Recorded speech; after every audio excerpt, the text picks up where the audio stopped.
दोस्तों, बकरा ईद 2025 को लेकर काफी भाई बहन सवाल कर रहे हैं कि इस बार यानी कि 2025 में ईद उल अजहा यानी कि बकरा ईद का चांद कितनी तारीख को और किस दिन नजर आएगा।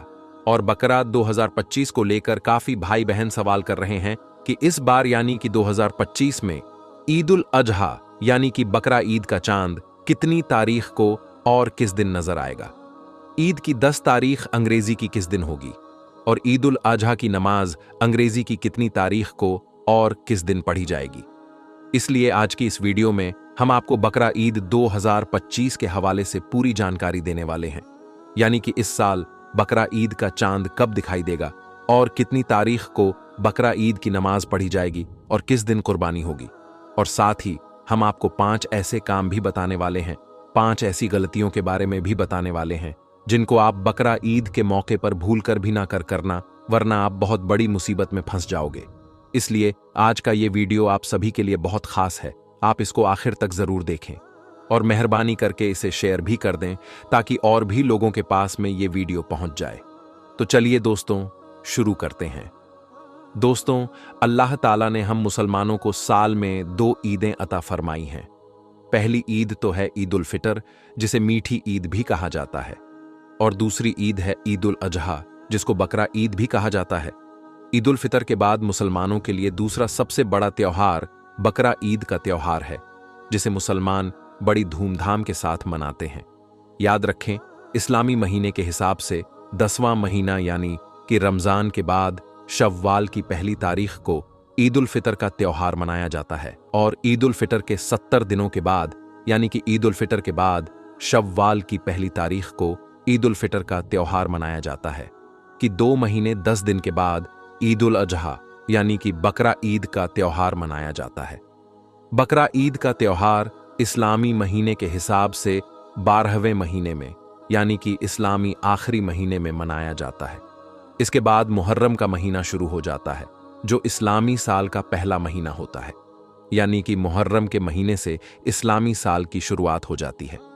दोस्तों, बकरा ईद का त्योहार जिलहिज्जा की 10, 11 और 12 तारीख को मनाया जाता है। ईद उल अजहा इस्लाम का दूसरा सबसे बड़ा त्योहार है। ये त्योहार सुन्नते इब्राहिमी और ईद कुर्बा के नाम से भी जाना जाता है। जिस तरह से ईद उल फितर रमजान के महीने में रोजा रखने की खुशी में मनाया जाता है, ठीक उसी तरह से ईद उल अजहा भी हज पूरा होने की खुशी में मनाया जाता है।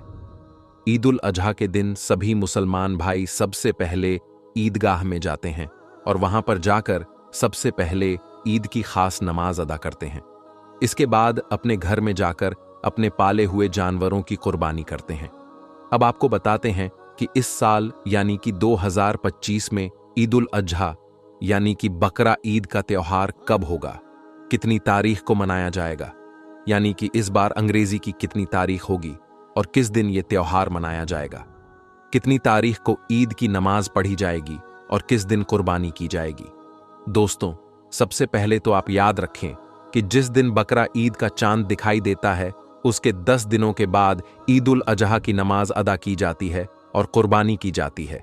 याद रखें, इस बार इस्लामी कैलेंडर के हिसाब से इंशाअल्लाह 28 मई 2025 बुधवार के दिन ईद उल अजहा का चांद दिखाई देने की पूरी उम्मीद है, यानी कि इस साल 28 मई को बकरा ईद का चांद दिखाई देने वाला है। इसका मतलब यही है कि 28 मई की रात चांद रात होगी। अब जैसा कि हमने आपको पहले ही बताया है कि बकरा ईद का त्योहार चांद की 10 तारीख को मनाया जाता है। इस हिसाब से देखा जाए तो इस बार यानी कि 2025 में इंशाअल्लाह 7 जून 2025 शनिवार के दिन ईद उल अजहा की 10 तारीख होगी और इसी दिन ईद उल अजहा की नमाज पढ़ी जाएगी और इसी दिन पहले दिन की कुर्बानी की जाएगी। इसका मतलब यह है कि इस साल 2025 में इंशाअल्लाह 7 जून यानी कि शनिवार के दिन बकरा ईद का त्योहार मनाया जाएगा और फिर 8 और 9 जून 2025 तक कुर्बानी की जाएगी। मगर इसके साथ ही आप ये भी याद रखें कि ईद का त्योहार चांद पर डिपेंड करता है, और हमने आपको जो ये तारीख बताई है ये 29 के चांद के हिसाब से बताई है और इस्लामिक कैलेंडर के हिसाब से बताई है। मगर कई बार चांद आगे या पीछे होने की वजह से इस्लामी कैलेंडर की तारीख भी बदल जाती है। इसीलिए हमने आपको जो ये तारीख बताई है इसको आप फिक्स ना समझें, मतलब कि आप ये पक्का ना समझें कि इसी तारीख को ही ईद उल अजहा का त्योहार मनाया जाएगा।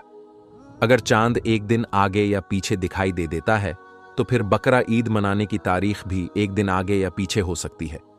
बकरा ईद के त्योहार की सही तारीख तो हमें बकरा ईद से 10 दिन पहले ही मालूम चल सकेगी, जब ईद उल अजहा का चांद दिखाई दे देगा। इसके बाद ही बकरा ईद मनाने की सही तारीख मालूम चल सकेगी। अगर बकरा ईद का चांद एक दिन आगे या पीछे हुआ तो हम आपके लिए एक और वीडियो बना देंगे जिसमें आपको कंफर्म तारीख बता दी जाएगी। दोस्तों, अब आपको 5 ऐसे काम बताते हैं, 5 ऐसी गलतियों के बारे में बताते हैं जिनके बारे में अल्लाह के प्यारे नबी ने फरमाया है कि बकरा ईद के मौके पर ये 5 गलतियां आप भूल कर भी ना करें, वरना आप लोग तबाह और बर्बाद हो जाओगे। नंबर 1, हैसियत हो तो कुर्बानी जरूर करें। दोस्तों, सबसे पहला काम तो ये है कि आप बकरा ईद के मौके पर कुर्बानी करना ना भूलें। यानी कि बकरा ईद के मौके पर आप इस बात को जरूर याद रखें कि अगर आप कुर्बानी करने की हैसियत रखते हैं तो आपको चाहिए कि आप बकरा ईद पर अल्लाह की रजा के लिए कुर्बानी जरूर करें, क्योंकि अल्लाह के प्यारे नबी ने इरशाद फरमाया है कि जो शख्स कुर्बानी करने की हैसियत रखता है लेकिन फिर भी वो कुर्बानी नहीं करता है तो उसको चाहिए कि वो हमारी ईदगाह के करीब भी ना आए। मतलब कि इस बात पर अल्लाह के प्यारे नबी ने इतनी नाराजगी जाहिर की है। और यही नहीं, अल्लाह के प्यारे नबी ने यह भी इरशाद फरमाया है कि कुर्बानी करने वालों को कुर्बानी के जानवर के एक एक बाल के बदले अल्लाह ताला एक एक नेकी अता करता है। इसीलिए अगर आप कुर्बानी की हैसियत रखते हैं तो बकरा ईद के मौके पर आप कुर्बानी जरूर करें। नंबर 2, दिखावा ना करें। दोस्तों, दूसरी गलती है बकरा ईद के मौके पर दिखावा करना। याद रखें, बहुत से लोग ऐसे हैं जो बकरा ईद के मौके पर कुर्बानी के जानवर का दिखावा करते हैं, अपने कुर्बानी के जानवर को बाजारों में घुमाते और फिराते हैं और लोगों से कहते फिरते हैं कि हमने ये जानवर 50,000 का खरीदा है, ये इतने किलो का जानवर है। इस तरह से वो दिखावा करते हैं। याद रखें, ये भी एक बहुत बड़ी गलती है। बकरा ईद के मौके पर आप किसी भी तरह का कोई दिखावा ना करें। कुर्बानी सिर्फ और सिर्फ अल्लाह की रजा के लिए करें, किसी दिखावे के लिए ना करें। अल्लाह के प्यारे नबी ने इरशाद फरमाया है कि बकरा ईद के मौके पर जिसने खुशदिली और सवाब की नीयत से अल्लाह की राह में कुर्बानी की तो अल्लाह ताला उसको जहन्नुम की आग से महफूज फरमा देगा। नंबर 3, दूसरों की भावनाओं को ठेस ना पहुंचाएं। दोस्तों, बकरा ईद के मौके पर आप कोई भी ऐसा वैसा काम भी ना करें जिससे दूसरे धर्म के लोगों को बुरा लगे, उनकी भावनाओं को ठेस पहुंचे। याद रखें, इस्लाम हमें सब धर्मों की इज्जत करना और आदर करना सिखाता है। इसलिए आप बकरा ईद के मौके पर कोई भी ऐसा वैसा काम हरगिज ना करें जिससे किसी और को बुरा लगे और उनकी भावनाएं आहत हों। जैसे कि गाय के साथ हिंदू भाइयों की आस्था जुड़ी हुई है, वो गाय को माता मानते हैं, उसकी पूजा करते हैं। इसीलिए आप गाय की कुर्बानी का दिखावा ना करें। गाय के साथ आप कोई भी ऐसा वैसा काम ना करें जिससे हिंदू भाइयों को बुरा लगे, क्योंकि हमें हमारा इस्लाम यही सीख देता है। नंबर 4, गरीबों की मदद करें। दोस्तों, बकरा ईद के मौके पर आप अपने आसपास के गरीब लोगों का भी जरूर ध्यान रखें और उनकी जितनी हो सके मदद भी करें, क्योंकि अल्लाह के प्यारे नबी जब भी ईद उल फितर और ईद उल अजहा का त्योहार आता था तो दिल खोलकर गरीबों की और बेसहारा लोगों की मदद करते थे। इसके अलावा बकरा ईद के मौके पर जब आप अपने घर में कुर्बानी करें तो उसका गोश्त आप अकेले ही ना खाएं, बल्कि आप उसके 3 हिस्से करें। उनमें से पहला हिस्सा आप अपने रिश्तेदारों को या जान पहचान वाले लोगों में बांटें, दूसरा हिस्सा गरीबों को या मिस्कीन लोगों में बांटें और तीसरा हिस्सा आप अपने खुद के लिए अपने घर में रखें। मगर कुछ लोग कुर्बानी का सारा गोश्त ही अपने घर में रख लेते हैं, गरीबों और मिस्कीनों का ख्याल नहीं करते हैं। याद रखें, यह भी एक बहुत बड़ी गलती है, इसको भी आप बकरा ईद के मौके पर भूल कर भी ना करें। और नंबर 5, कुर्बानी की फोटो सोशल मीडिया पर ना डालें। दोस्तों, 5वीं गलती यह है जिसको बहुत से मुसलमान बकरा ईद के मौके पर करते हैं।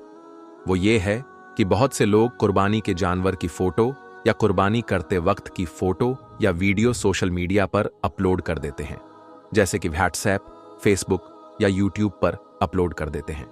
याद रखें, ये भी एक बहुत बड़ी गलती है। आप बकरा ईद के मौके पर यह गलती भी भूल कर ना करें। कुर्बानी सिर्फ और सिर्फ अल्लाह ताला की रजा के लिए करें, ना कि लोगों को दिखाने के लिए।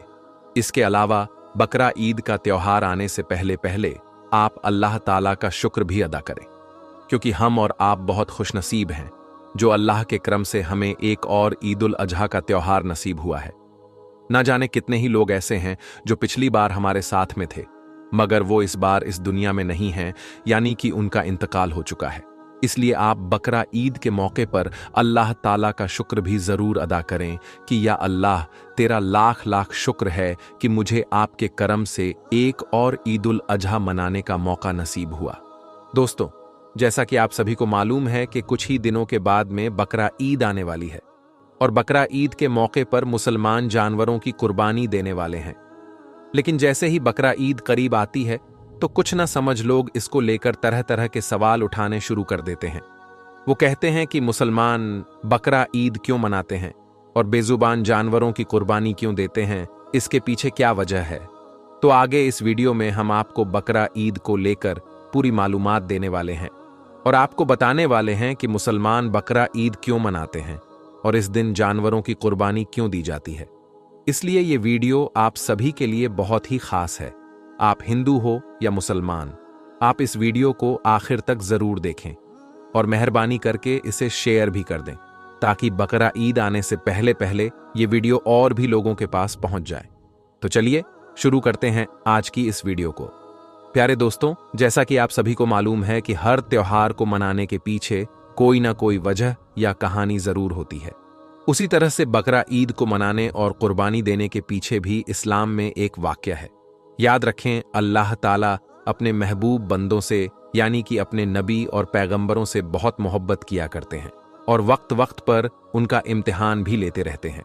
इसी तरह से एक बार हजरत इब्राहिम अलैहिस्सलाम का भी इम्तिहान लिया गया। हजारों साल पहले की बात है कि एक रोज हजरत इब्राहिम अलैहिस्सलाम अपने घर में आराम फरमा रहे थे कि उनकी आंख लग गई, यानी कि आप पर नींद गालिब हो गई। तभी आप अलैहिस्सलाम ने अपने ख्वाब में देखा कि अल्लाह ताला आपसे फरमा रहे हैं, ए इब्राहिम, आप अपने सबसे प्यारी और अजीज चीज को मेरी राह में कुर्बान करो।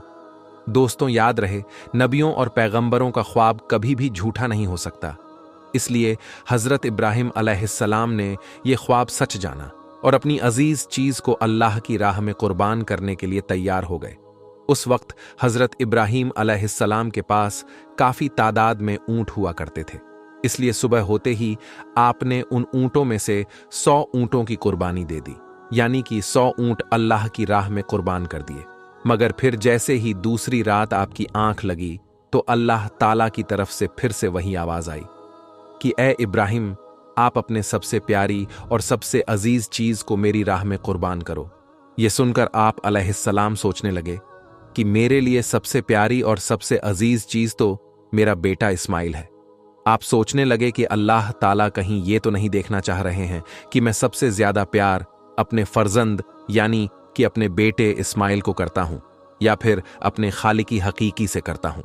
प्यारे दोस्तों, हम आपको बता दें कि हजरत इब्राहिम अलैहिस्सलाम और हजरत हाजरा का सिर्फ एक ही बेटा था और वो भी काफी दुआ और मन्नत करने के बाद अल्लाह ताला ने आपको बुढ़ापे की उम्र में अता किया था।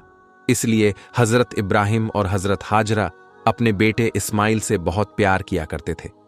मगर जैसे ही आप अलैहिस्सलाम ने अल्लाह का ये हुक्म सुना तो आपने ये इरादा कर लिया कि वो अपने सबसे अजीज चीज और सबसे प्यारे बेटे इस्माइल को अल्लाह की राह में कुर्बान कर देंगे। इसलिए फिर दूसरे दिन हजरत इब्राहिम अलैहिस्सलाम ने अपनी बीवी हजरत हाजरा से कहा, ए हाजरा, अपने बेटे को गुस्ल कराओ, नए नए कपड़े पहनाओ और खुशबू लगाकर बिल्कुल दूल्हे की तरह तैयार कर दो। आज हम अपने एक दोस्त के घर दावत पर जा रहे हैं। ये सुनकर आपकी बीवी हजरत हाजरा बहुत खुश हुई और खुशी खुशी अपने बेटे हजरत इस्माइल को तैयार कर दिया।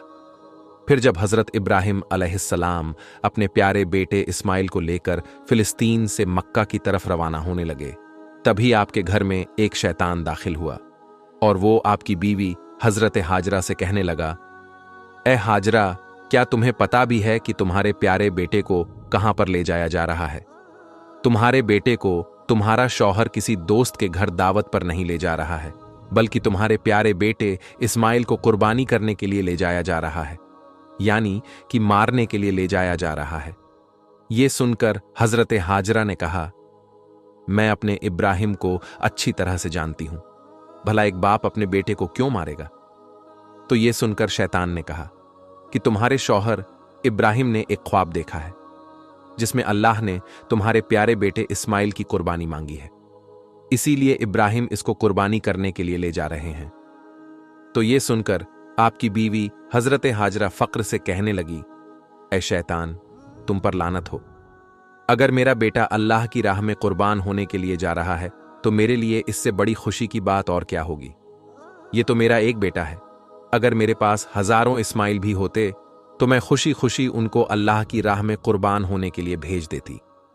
यह सुनकर शैतान हजरत इस्माइल के पास गया और कहने लगा, ऐ इस्माइल, क्या तुम्हें पता भी है कि तुम्हारे बाबा तुम्हें कहां लेकर जा रहे हैं? वो तुम्हें किसी दावत में नहीं बल्कि तुम्हें मारने के लिए ले जा रहे हैं। वो तुम्हें अल्लाह की राह में कुर्बान करने के लिए ले जा रहे हैं। तो ये सुनकर हजरत इस्माइल अलैहिस्सलाम ने फरमाया कि अगर मैं अल्लाह की राह में कुर्बान हो जाऊं तो मेरे से बड़ा खुशनसीब फिर कौन होगा? ये सुनकर शैतान बहुत मायूस हुआ। इसीलिए फिर वो हजरत इब्राहिम अलैहिस्सलाम के पास पहुंचा और कहने लगा, ऐ इब्राहिम, अपने प्यारे बेटे को कुर्बान करने के लिए क्यों ले जा रहे हो? तुम्हें पता भी है कि तुम्हारी ये कुर्बानी अल्लाह की बारगाह में कबूल होगी भी या नहीं? और दूसरी बात, जब तुम अपने बेटे को कुर्बान कर दोगे तो फिर बुढ़ापे में तुम्हारी खिदमत कौन करेगा? बुढ़ापे में तुम्हारी देखभाल कौन करेगा? ये सुनकर फिर हजरत इब्राहिम अलैहिस्सलाम ने कुछ पत्थर उठाए और शैतान को लानती कहकर मारने लगे। ये देखकर शैतान वहां से भागने लगा। दोस्तों, कहा जाता है कि तभी से मक्का में हज के दौरान शैतान को पत्थर मारा जाना शुरू हुआ। इसी वजह से हज के दौरान शैतान को पत्थर मारा जाता है। फिर हजरत इब्राहिम अलैहिस्सलाम अपने बेटे को साथ लेकर वहां से चल दिए और आगे बढ़ने लगे। थोड़ी दूर जाने के बाद आपने अपने बेटे से फरमाया, ऐ इस्माइल, क्या तुम्हें पता भी है कि हम आपको अल्लाह की राह में कुर्बान करने के लिए ले जा रहे हैं? तो ये सुनकर आपका बेटा हजरत इस्माइल अलैहिस्सलाम कहने लगे, बाबा जान, इससे बेहतर मेरे लिए और क्या होगा कि मुझे अल्लाह की राह में अल्लाह के एक नबी कुर्बान करने के लिए ले जा रहे हैं। लेकिन बाबा, मेरी एक इल्तिजा है कि जब आप मेरा गला काटोगे तो आप वो देख नहीं पाओगे। इसलिए पहले आप रस्सी से मेरे हाथ और पांव को अच्छी तरह से बांध लीजिए, और मैं चाहता हूं कि आप भी अपनी आंखों पर एक पट्टी बांध लें ताकि आपको मेरे गले पर छुरी चलाते वक्त तरस ना आ जाए।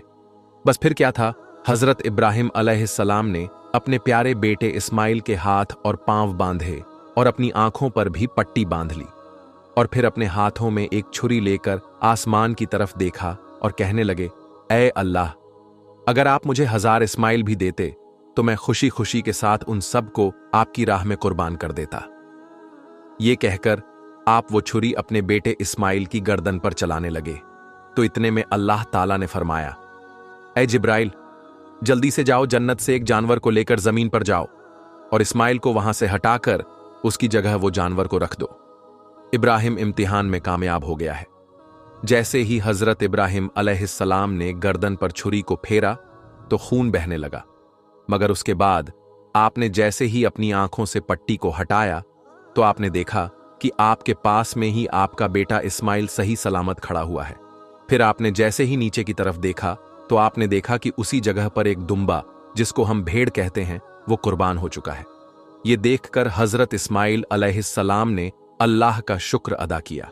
इतने में गैब से आवाज आई, ऐ इब्राहिम, तुम्हारा ये इम्तिहान कयामत तक याद रखा जाएगा और तुम्हारी सुन्नत को ईमान वाले लोग हर साल याद रखेंगे और हर साल अल्लाह की राह में कुर्बानी पेश करेंगे।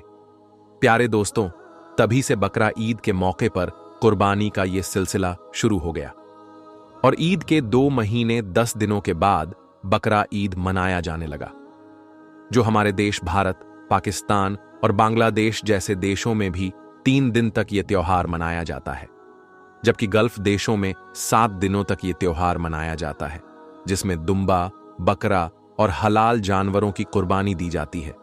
याद रखें, कुर्बानी के गोश्त को 3 हिस्सों में बांटा जाता है। पहला हिस्सा गरीबों और मिस्कीनों में बांटा जाता है, दूसरा हिस्सा रिश्तेदारों में दिया जाता है और तीसरा हिस्सा खुद अपने घर में रखा जाता है। दोस्तों, ये थी हमारी आज की वीडियो कि मुसलमान कुर्बानी क्यों देते हैं। आपको ये वीडियो कैसी लगी हमें कमेंट में जरूर बताएं। तो दोस्तों, आज की इस वीडियो में बस इतना ही। हम मिलेंगे आपको अगली वीडियो में। तब तक के लिए अल्लाह हाफिज।